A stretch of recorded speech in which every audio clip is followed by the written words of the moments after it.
Hello friends, आज मैं आपके साथ लेके आया हूँ इकोनॉमिक्स का एक और टॉपिक। चैप्टर का नाम है definition of economics and topic का नाम है wealth definition of economics. Economics की वेल्थ डेफिनेशन क्या होती है वो डिस्कस करेंगे। सबसे पुरानी डेफिनेशन मानी जाती है, तो इसको डिस्कस करने के बाद आपको पता लग जाएगा कि जो क्लासिकल इकोनॉमिस्ट थे वो इकोनॉमिक्स के बारे में क्या कहते थे। ठीक है, तो चलिए शुरू करते हैं। Classical economists like Adam Smith, J.S. Mill, Ricardo, and others defined economics as a science of wealth. जो भी क्लासिकल इकोनॉमिस्ट थे लाइक एडम स्मिथ, जीएस मिल, रिकार्डो एटसेट्रा एटसेट्रा, जितने भी क्लासिकल इकोनॉमिस्ट हुए हैं वो कहते थे कि इकोनॉमिक्स वेल्थ से डील करती है।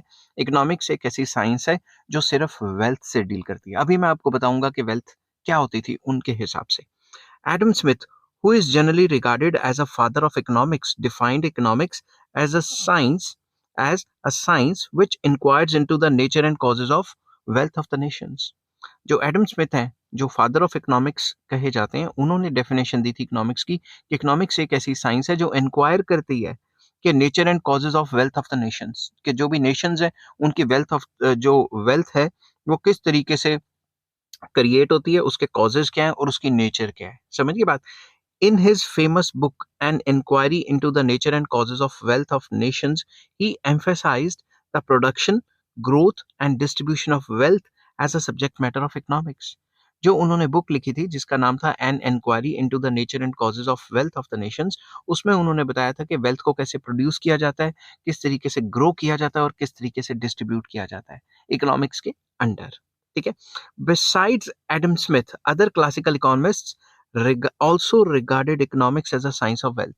बाकी जो हैं जो क्लासिकल इकोनॉमिस्ट हैं जिनका नाम मैंने ऊपर दिया हुआ है लाइक जेएस मिल, रिकार्डो, ये भी मानते थे कि जो इकोनॉमिक्स है ये वेल्थ से ही डील करती है। दस J B Say the noted French economist regarded economics as a science which treats with wealth. तो जेबी से भी यही कहते थे कि इकोनॉमिक्स एक साइंस है जो कि वेल्थ से ट्रीट करती है। समझिए बात, वेल्थ से रिलेटेड होती है। तो ये डेफिनेशंस आप लिख सकते हैं, टीचर के ऊपर बहुत अच्छा इंप्रेशन डलेगा। ठीक है। Main features of wealth definition are as under. जो मेन फीचर्स हैं वेल्थ डेफिनेशन, मेन क्या क्या बातें कहती है वो मैंने नीचे डिस्कस की हैं उसी तरीके से जिस तरीके से आपने पेपर में लिखना है। सबसे पहला ये कहती है study of wealth. According to the wealth definition, economics is a study of wealth only या वेल्थ अलोन, कुछ भी लिख सकते हो। कि जो क्लासिकल इकोनॉमिस्ट हैं या जो वेल्थ डेफिनेशन है वो कहते हैं कि इकोनॉमिक्स सिर्फ वेल्थ की स्टडी है। वेल्थ क्या होता है वो भी बताऊंगा। The main objective of economics is to examine how people earn wealth and spend it. Main feature क्या है, मेन मकसद क्या है इकोनॉमिक्स का इस डेफिनेशन के हिसाब से, कि लोग कैसे वेल्थ अर्न करते हैं और कैसे स्पेंड खर्च कर देते हैं। Wealth has been made the focal point of the study of economics by the classical economists. मतलब उनकी की पूरी क्लासिकल इकोनॉमिस्ट्स की जो डेफिनेशन है वो वेल्थ के आसपास ही घूमती है। सेकंड पॉइंट आ जाता है कॉजेज ऑफ वेल्थ। उनका ये मानना था कि economics seeks to examine causes which lead to an increase in wealth. वो ये कहते थे कि इकोनॉमिक्स उन कॉजेज को सीक करने की कोशिश करता है, उन कॉजेज को ढूंढने की कोशिश करता है जिनकी वजह से वेल्थ इंक्रीज होती है। Wealth can be increase by its production and accumulation. उनका मानना था कि वेल्थ किस तरीके से इंक्रीज की जाती है, या तो प्रोडक्शन से या एक्यूमुलेशन से। ठीक है। नेक्स्ट आ जाता है इकोनॉमिक मैन। उनके हिसाब से जो मैन था, इंसान था, वो इकोनॉमिक था, वो रैशनल था, मतलब अपने सारे डिसीजंस को रैशनैलिटी के हिसाब से लेता था। ठीक है।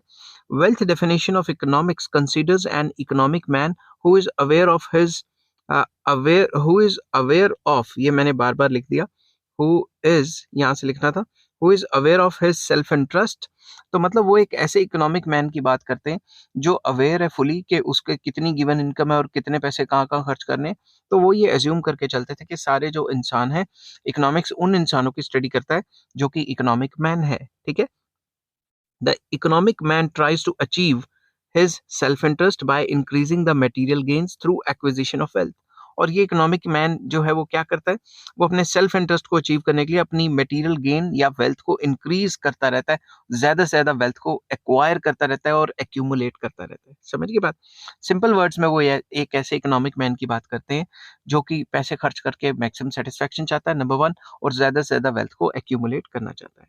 फिर इस थ्योरी की क्रिटिसिज्म क्या है, क्योंकि हर एक थ्योरी जो है, हर एक जो डेफिनेशन है वो ऐसे तो नहीं ना हो सकती कि एकदम परफेक्ट है, तो उसकी भी तो कुछ क्रिटिसिज्म होगी। फर्स्ट क्रिटिसिज्म इसमें लिखी हुई है मैंने, too much emphasis on materialism. पूरा का पूरा फोकस वेल्थ पे दिया हुआ है। वेल्थ का मतलब क्या होता है? यहाँ पे इन्होंने वेल्थ का मतलब क्लासिकल इकोनॉमिस्ट ने बताया मटेरियल गुड्स, मटेरियलिस्टिक चीजें। तो पूरा का पूरा फोकस मटेरियलिज्म पे ही दिया गया है। Classical economists came in for bitter criticism from many thinkers at that time because क्यों? They alleged that by defining economics as a science of wealth, classical economists have ignored higher values of life such as happiness, love, affection, etc. Classical economist ने कुछ ज्यादा ही wealth पे जोर दे दिया और wealth को कह दिया ये मटेरियल गुड्स होते हैं, और मेन चीजें जो इंसान के लिए जरूरी हैं like happiness, love, affection etcetera इसको इग्नोर कर दिया। Thomas Carlyle and John Ruskin emphasize that happy living and not getting rich should be the end of human efforts। वो कहते थे कि इंसान की जिंदगी खुश होनी चाहिए और जरूरी नहीं कि वो अमीर बन जाए। समझ गए बात? अमीर बनना इतना जरूरी नहीं है जितना खुश रहना जरूरी है। ठीक है? और ह्यूमन एफर्ट्स जो है खुश रहने के लिए ज्यादा होने चाहिए, अमीर बनने के लिए नहीं होने चाहिए। What matters most is happy life and not wealth. समझिए बात? दूसरी क्रिटिसिज्म है नैरो व्यू ऑफ वेल्थ। उन्होंने वेल्थ में सिर्फ और सिर्फ मटेरियल गुड्स डाले थे और सर्विसेज को इग्नोर कर दिया था। बल्कि सर्विसेज भी तो इकोनॉमिक्स में एक इंपॉर्टेंट पार्ट या इंपॉर्टेंट रोल प्ले करते हैं ना। ठीक है? मेजर क्रिटिसिज्म जो इस थ्योरी की आई, major criticism levelled against classical economist is that they have defined wealth in a very narrow and restricted sense. उन्होंने वेल्थ को सिर्फ रिस्ट्रिक्टेड तरीके से डिफाइन किया, मतलब सिर्फ मटेरियल गुड्स डाले। Wealth according to them consist of material and tangible goods.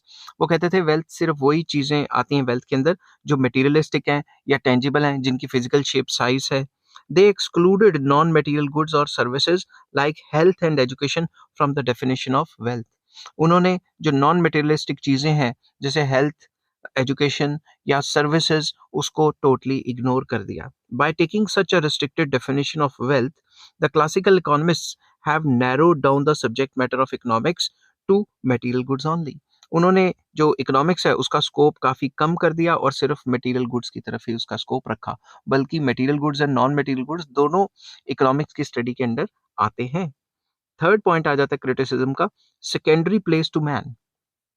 पूरी की पूरी वेल्थ डेफिनेशन में वेल्थ वेल्थ वेल्थ बोला गया है, बार बार वेल्थ के ऊपर फोकस किया गया और इंसान के बारे में बताया ही नहीं गया। समझ की बात? इंसान को फर्स्ट प्लेस नहीं दी गई। Another shortcoming of the wealth definition of economics is that it has given undue emphasis on wealth and in the process has reduced man to a secondary place in the study of economics। पूरी definition में wealth को इतना ज़्यादा focus किया कि wealth की primary position कर दी और जो हमारा क्या कहते हैं इंसान है जिसके लिए हम economics study कर रहे हैं उसको secondary position they the. In fact, ultimate objective of economics is to promote human and social welfare and wealth is only a means to achieve this end। असली मकसद क्या है इकोनॉमिक्स का पढ़ने का? ताकि ह्यूमन एंड सोशल वेलफेयर हो, ना कि बल्कि वो वेल्थ कमाता रहे। समझ गए बात?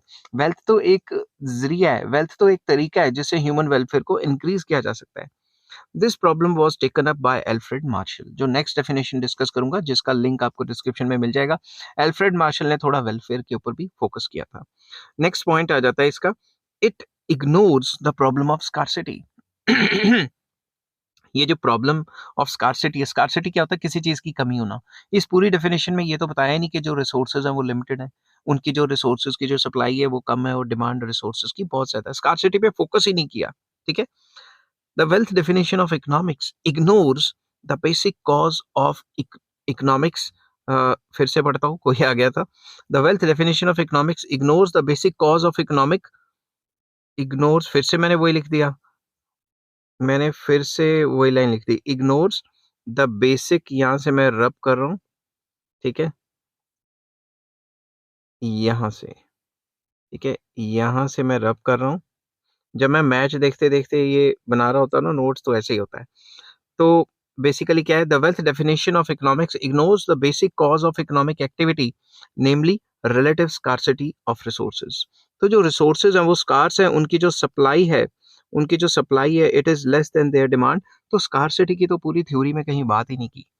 तो ये था आपका वेल्थ डेफिनेशन का टॉपिक। इसको मैंने लॉन्ग क्वेश्चन के हिसाब से भी अटेम्प्ट किया है। अगर आपको नहीं मिलेगा वो लॉन्ग क्वेश्चन तो आप मुझे मैसेज कर सकते हैं या फिर कमेंट कर सकते हैं। अगर आपको ये वीडियो पसंद आती है तो please like, share and subscribe. इस चैप्टर के सारे लिंक्स डिस्क्रिप्शन में मिल जाएंगे। Take care, bye bye.